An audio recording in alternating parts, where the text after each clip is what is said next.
जब बस रुकती है तो शरीर क्यों आगे झुकता है? नमस्ते। चलिए आज फिजिक्स के एक बहुत ही मजेदार कॉन्सेप्ट को समझते हैं, एक कहानी से। और ये कहानी है रोहित की, जो हर रोज की तरह अपने स्कूल बस से जा रहा है।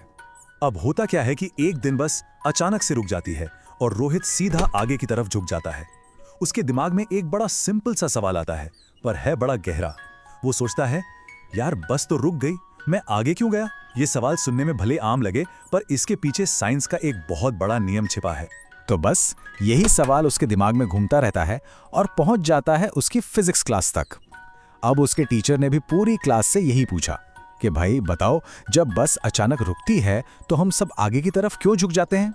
तो क्लास में ज्यादातर बच्चों ने क्या सोचा कि शायद बस ही हमें आगे धक्का देती है, और ये एक बहुत ही कॉमन गलतफहमी है। लेकिन असली वजह वो कुछ और ही थी। टीचर ने बस मुस्कुराकर एक शब्द में जवाब दिया, इनर्शिया, जिसे हम हिंदी में कहते हैं जड़त्व। तो सवाल उठता है कि ये इनर्शिया आखिर है क्या? चले इस रहस्य को थोड़ा समझते हैं। ये कोई बाहर से लगने वाला धक्का नहीं है, बल्कि हमारे शरीर का हर चीज का अपना एक गुण है। देखिए, टीचर ने इसे बहुत ही सिंपल तरीके से समझाया। जब बस चल रही थी तो रोहित का शरीर भी तो उसी स्पीड से चल रहा था, है ना? लेकिन जैसे ही बस रुकी, उसका शरीर अपनी पुरानी स्पीड बनाए रखना चाहता था। बस इसी आदत को, इसी टेंडेंसी को इनर्शिया कहते हैं। और पता है, ये कोई छोटा मोटा आइडिया नहीं है। ये तो फिजिक्स के सबसे बड़े नामों में से एक सर आइजैक न्यूटन, उनके पहले नियम का बेसिस है। तो चलिए देखते हैं कि न्यूटन ने इस बारे में क्या कहा था। तो ये है न्यूटन का पहला नियम, एकदम टेक्स्ट बुक डेफिनेशन, कि कोई भी चीज अपनी आराम वाली हालत में या एक सीधी लाइन में चलती हुई हालत में ही रहेगी जब तक कि उस पर कोई बाहरी फोर्स ना लगे। सुनने में थोड़ा कॉम्प्लिकेटेड लग रहा है ना? लेकिन टीचर ने इसे एकदम आसान बना दिया। इसका सीधा सा मतलब है कि कोई भी चीज अपनी हालत बदलना नहीं चाहती। मतलब अगर वो रुकी है तो रुकी रहना चाहती है, और अगर चल रही है तो चलते रहना चाहती है, जब तक कि उसे कोई मजबूर ना करे। कितना सिंपल है, सोचिए। और ये जो नियम है ना, ये सिर्फ बस या रोहित के लिए नहीं है। अरे ये तो हर जगह है, हमारे चारों तरफ, हर पल। इनर्शिया हमारी डेली लाइफ का एक फंडामेंटल हिस्सा है। जरा इन एग्जाम्पल्स को देखिए। टेबल पर एक किताब रखी है, वो तब तक नहीं हिलेगी जब तक उसे कोई धक्का ना दे।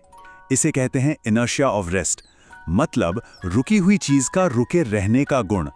और वो बस वाला एग्जाम्पल, वो है इनर्शिया ऑफ मोशन, चलती हुई चीज का चलते रहने का गुण। कभी चलती गाड़ी से उतरते हुए महसूस किया है? पैर जमीन पर रुक जाते हैं पर बॉडी आगे जाना चाहती है। बिल्कुल वही चीज है।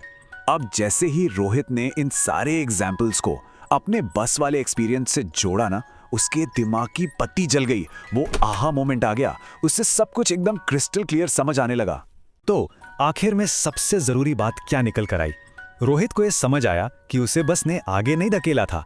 अरे उसका अपना शरीर ही, वो खुद ही आगे चलते रहना चाहता था। और बस इसी एक रियलाइजेशन ने उसके लिए फिजिक्स को एकदम लॉजिकल और सिंपल बना दिया। और हाँ, यहाँ टीचर ने एक बहुत ही इंपॉर्टेंट एग्जाम टिप भी दी, एक ऐसी बात जो अक्सर लोग गलत समझ लेते हैं। इनर्शिया कोई फोर्स नहीं है, कोई धक्का या खिंचाव नहीं है। ये तो किसी भी चीज की एक प्रॉपर्टी है, उसका एक गुण। इस बात को समझना बहुत जरूरी है। तो आखिर में इस पूरे कॉन्सेप्ट को हम बस एक लाइन में समेट सकते हैं, कोई भी चीज बदलना नहीं चाहती। बस यही तो है न्यूटन का पहला नियम। एक इतना सिंपल सा आइडिया जो हमें बताता है कि ये पूरी दुनिया, ये यूनिवर्स कैसे काम करता है ना? सोचने वाली बात।